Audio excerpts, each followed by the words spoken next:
Whether you're trying to bulk up while you're running or you just want to be a better runner, it can be really tough to figure out how exactly should I incorporate strength training into my running routine. Well, I'm Jesse Funk, and on today's episode of Runner's High, I'm going to give you not one, but two expert opinions on how exactly to do that.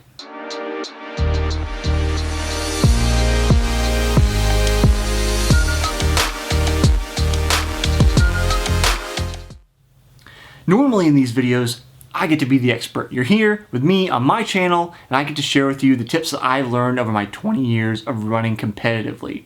But today, I'm actually going to share with you opinions from two other people, very good experts in this field.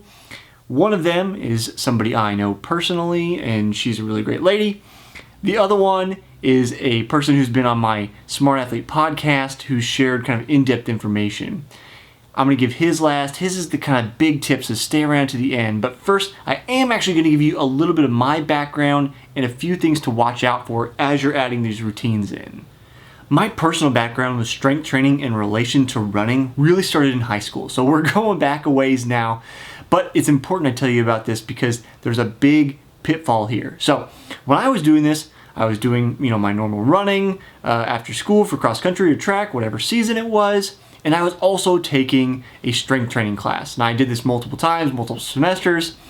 And what ended up happening is I wasn't eating enough. So I can't stress enough. Pay attention to what you're eating. If you're adding in that extra work, make sure you're staying at least flat on your calories because we can't grow our muscles in a calorie deficit. And that's another tip that my guest, who I will introduce here at the end, had told me about on my interview with him. So it's very important you pay attention to that. Now, caveat aside, the easiest way to introduce a strength training program into your run schedule, assuming you already have one established, is going to be after your long run days. And the reason I suggest that is because those are the days where you're not going to have taxed your body as hard as your speed days. You're already going to exhaustion on speed days. So on the other days when you have less time to kind of wear yourself out, kind of in that higher capacity, that more power version of working out with strength training or speed work, then that's when you're going to want to do it. So after a long run is typically where I suggest you start if you want to add strength training. Now with the tip that I just gave and adding that into your long run days, I will say if you are a highly trained athlete, you've been running for some time, that means 4 to 5 years, 30 miles a week consistently over that time, probably doing speed work, then it may be beneficial to you to add in some kind of strength work on your speed days because you can get an overload effect. That's a little outside of the scope of this video, but I do want to be clear that there is a time and place for that to happen. So keep that in mind. If that's you, then that might be something to look into. Google overload, or if you want to see me do a video on overload and the effects of overload, leave me a comment down below and let me know. So the first thing I want to suggest when adding a strength training routine in is going to come from my friend and kind of former coach, Barb Engquist. Now, if you don't know Barb, which you may not given the time frame we're in, Barb was the U.S.'s first woman to be ranked number 1 in the world as a triathlete. She was a pro triathlete for 10 years. She raced in the 2004 Olympics. Barb's suggestion to all of the athletes coming up kind of through the pipeline, trying to become professionals, is to do a strength training program based on body weight and to add instability when you want to kind of increase weight, so to speak. So that means we're going to be doing push-ups, we're going to be doing planks, we're going to be doing things like that. And then you add instability to those to increase your resistance. So in the case of a push-up, you might take a regular push-up and then go to doing one-legged push-ups or putting your feet on a ball of some sort and having to balance while you're doing that. There's a whole series of things, again, a little outside of the scope of this particular video.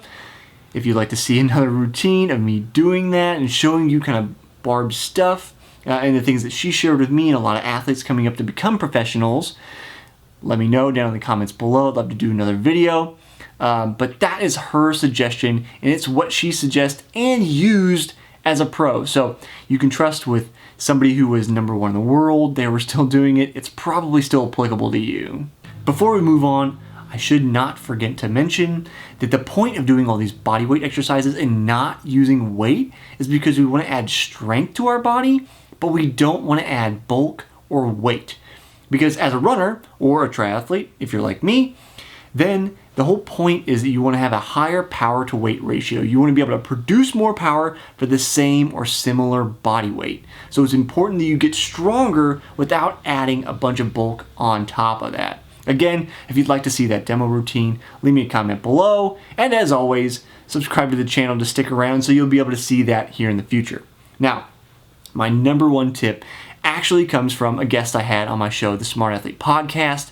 If you haven't seen that, you can check that out here in a minute. I'll have a link to his video at the very end.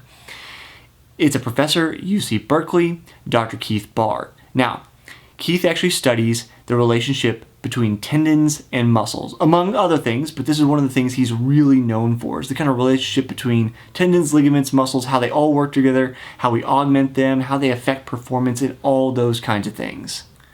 Now, the concept of what Keith studies actually relies on the idea that you want tight tendons and loose muscles.